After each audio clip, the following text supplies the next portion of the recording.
Acaba el 2020 i com cada any per aquestes dates mirem enrere per fer balanç. Hem viscut moments duríssims que preferim oblidar, però ha estat precisament en aquests moments quan més hem sentit el vostre recolzament.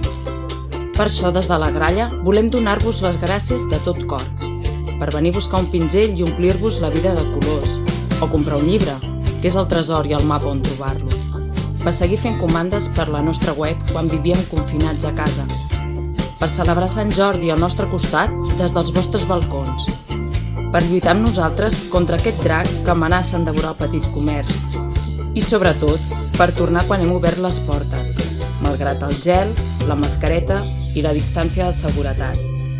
Gràcies al vostre escalf encararem amb més força el 2021. Bon any nou! Acaba el 2020 y como cada Navidad miramos atrás para hacer balance. Hemos vivido momentos muy duros que preferimos olvidar, pero precisamente en esos momentos ha sido cuando más hemos sentido vuestro apoyo.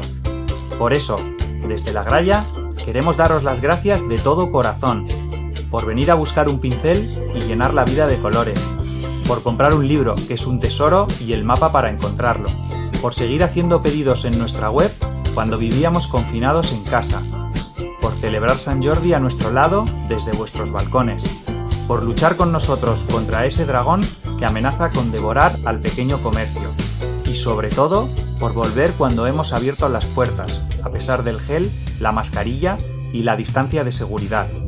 Gracias a vosotros encararemos con mucha más fuerza el 2021. ¡Feliz Año Nuevo!